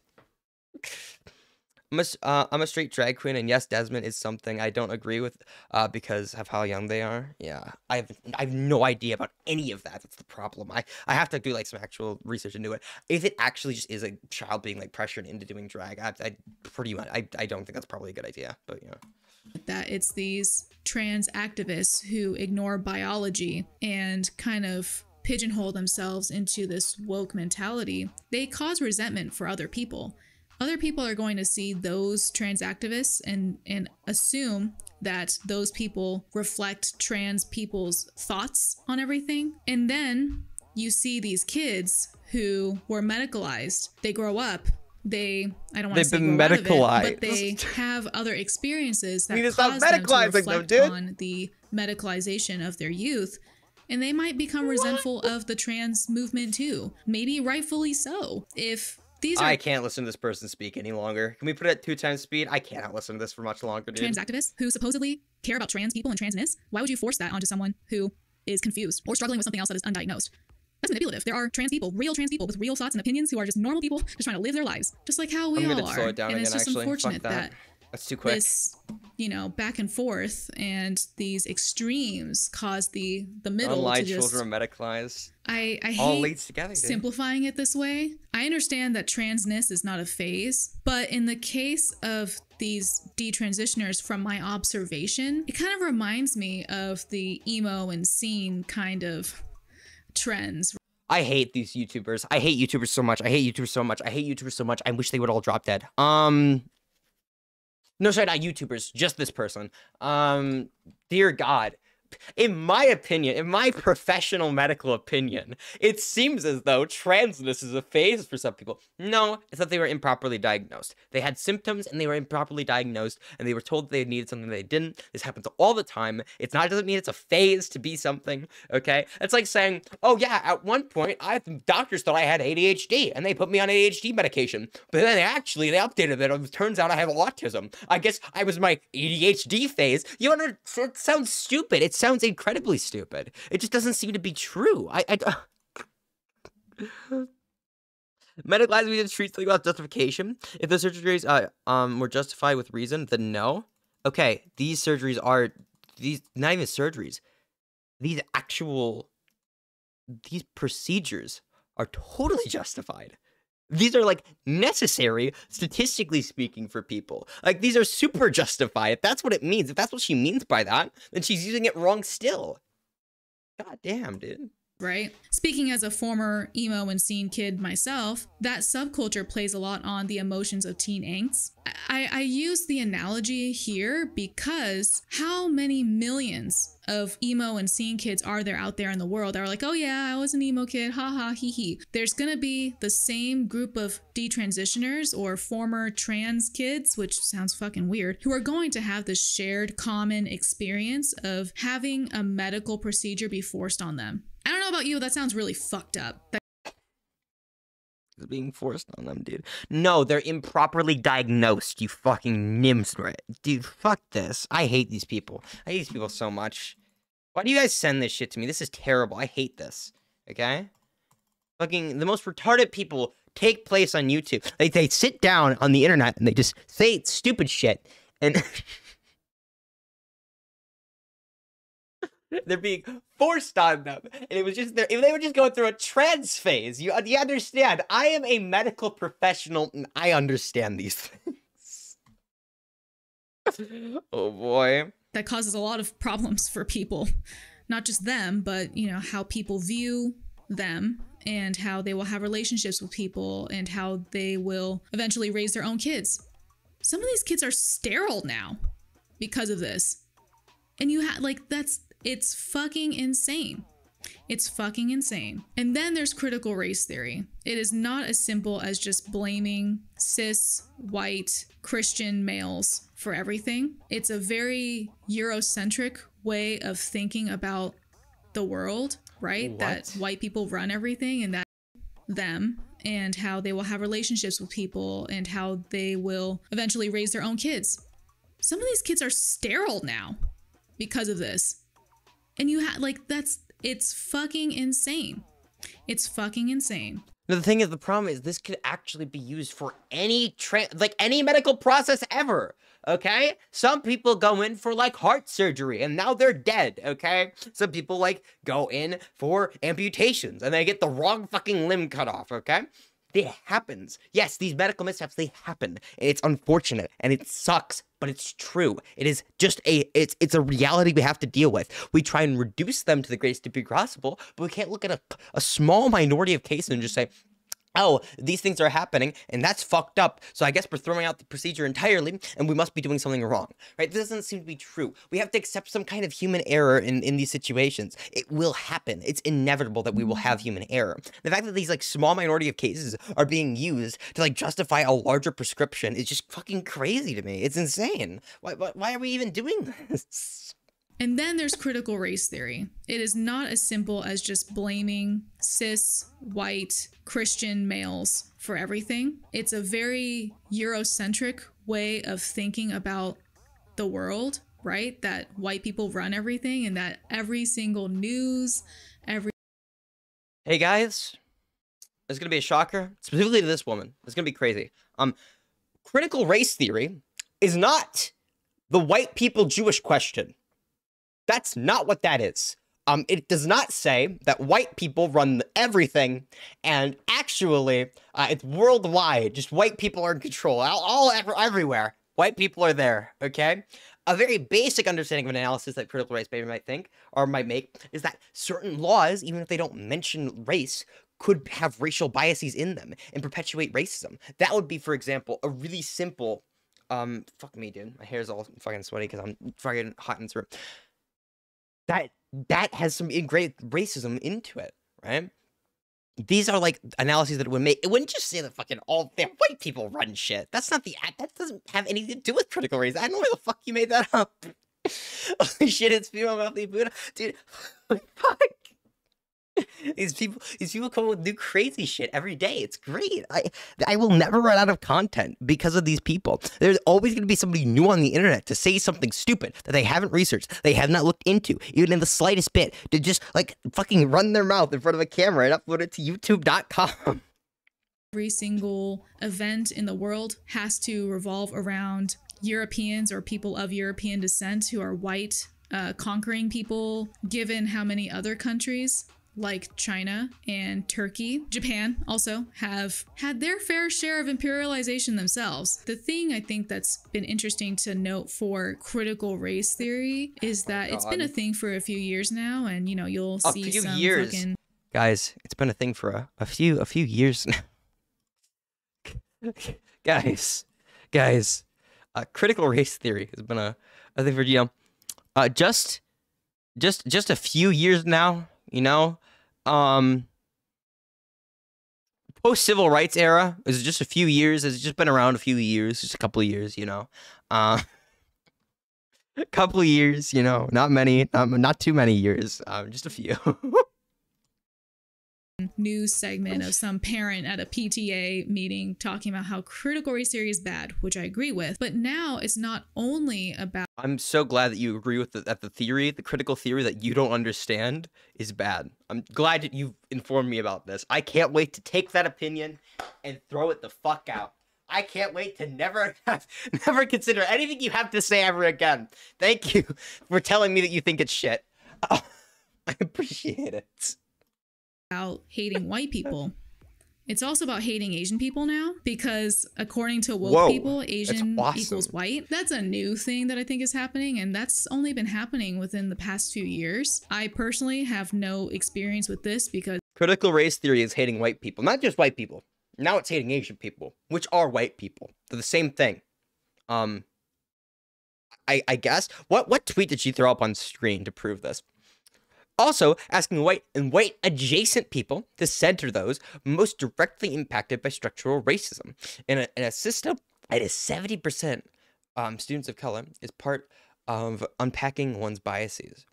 You understand that Asian Americans are oppressed under structural racism, right? Chinatown lynchings. What the fuck?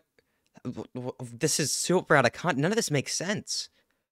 They didn't say anything about Asian people in this tweet. This doesn't say anything. But yeah, we're white adjacent. Well, obviously, you look. There's obviously going to be. If we look at an Asian American and we look at like a white American, there's going to be a little bit less. I think we're going to see a little bit less racial biases against them than if we were to look at like a black person in America today. That doesn't mean that these are like the same thing. We're not saying they're the exact same thing, but it's more so like looking at the ways that people are affected differently. This is like a non-point. If anyone believes that, it's fucking crazy. Okay, if you believe that like fucking Asian people are not oppressed and systemic racism, that's fucking insane. But also, we kind of have to acknowledge that there are different biases towards different types of people to different degrees, right? If white people have a monopoly on the different traits that the woke people ascribe to them. Stupid. It's just so weird. It's like everything always has to be centered around white people, even when you don't like them. And with this whole woke thing that, you know, if you're tainted with something, it's original sin. You can't wash it off. You can't repent for anything. You just have to whip yourself and you just have to suffer for the rest of your life. I, as someone who holistically believes that white people are evil and should be genocided en masse, indiscriminately, categorically genocided, I agree. Every single white person is terrible. This is an opinion that everybody holds. This is the left's take. Everyone on the left thinks this. Everybody on Twitter thinks that white people should be genocided and they suck. I agree. She's got me on this one. Fucking owning the libtards. You take away the racial component to it too. That's just not a way to live life. And furthering this concept of critical race theory and white adjacentness status ascribed to other minorities, it only harbors resentfulness. It only harbors hatred. And why do we want to live in a world like that? That kind of mentality poisons people because it's deep rooted. It tells you that you cannot be anything other than these surface level things with these certain types of traits that are ascribed to such things. What happened to Martin Luther King Jr.? Remember that guy? Remember that little thing he said where he kind of talked? Oh, here we go. Invoking MLK. How much do you want to bet they have no idea what MLK actually stood for? What if I told you being trans is just like being emo? So true. It's just a phase, dude. They'll grow out of it. Like, grow out of the dysphoria. You just gotta give them time, okay?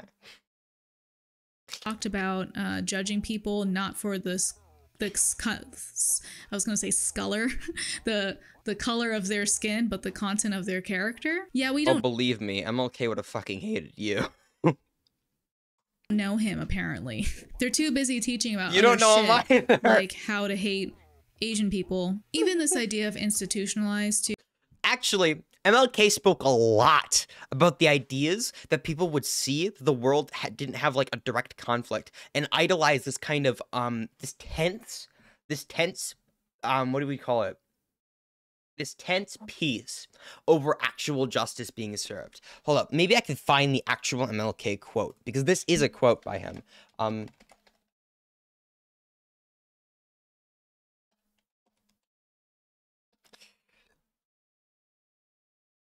When peace becomes obnoxious.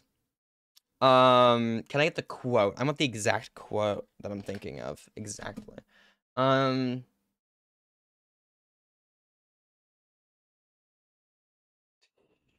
Give me 1 second. I do not have it like immediately up.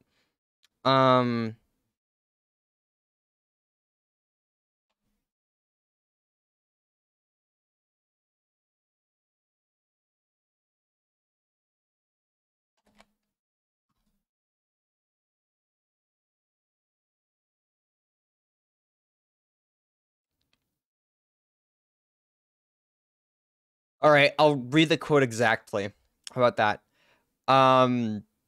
You get a conversation with somebody who suggested the bus boycott was destroying race relations and peace in the community. And he responds with, yes, it is true that if the Negro accepts his place, accepts exploitation and injustice, there will be peace. However, it will be an obnoxious peace.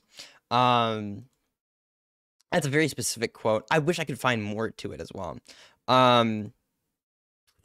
There's many other quotes that he has about this specific subject, that the idea that we can just like stop having an anti-racist pushback that this is not an actual form of peace. This is not an actual form of repairing race relations. It just, oh boy. It just isn't something that MLK would have stood for. It just isn't. Generally speaking, people who just thought you could kind of brush racism under the rug, right? That you were destroying race relations by pushing for justice. These are things that MLK hated. He absolutely despised these types of ideas. There's tons of quotes from MLK about this kind of fake form of peace where we accept kind of contentious, non-conflict rather than any kind of true form of justice. It is a thing that MLK would have fucking hated. And this is basically what we're advocating for in this this video. It's great.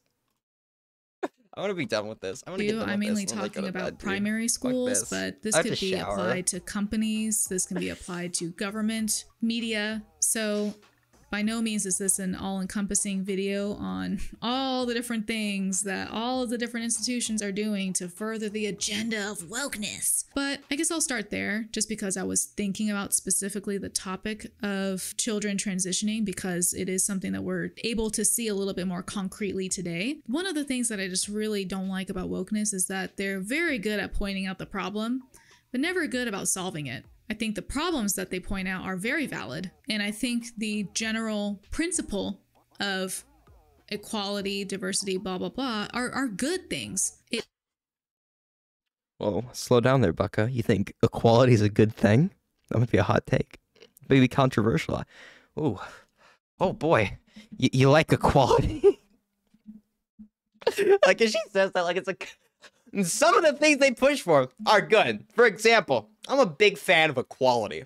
I'm a big fan. I can't say I dislike equality.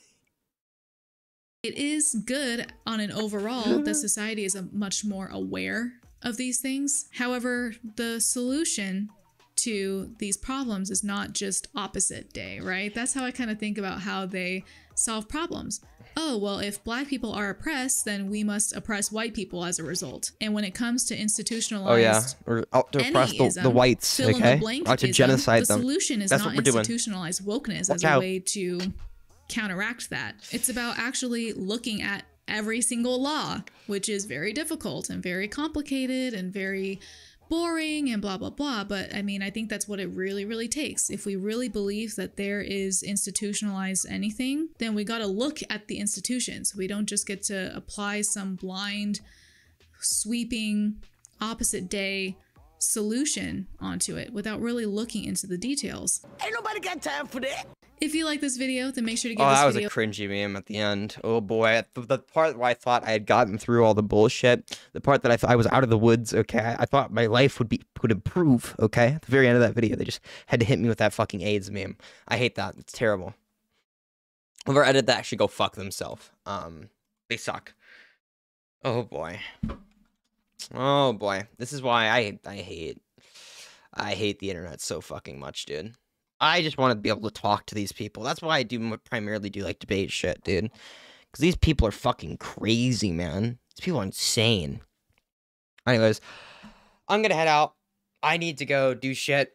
Thank you for watching. Creeper, Woodpecker Willie, all these fucking people in my Discord wanted me to go back to doing debates. That's what we did today. We did a debate today. I thought it turned out pretty well. I guess follow me on all my shit. I'm very important, and you should totally do so, okay? I have my editor's Twitter, wink wink, is at the Omnibunk, big funny Destiny reference, haha. You should follow that. That's pretty cool. And, yeah, with that being said, I'm gonna head out, alright? Peace, my dudes.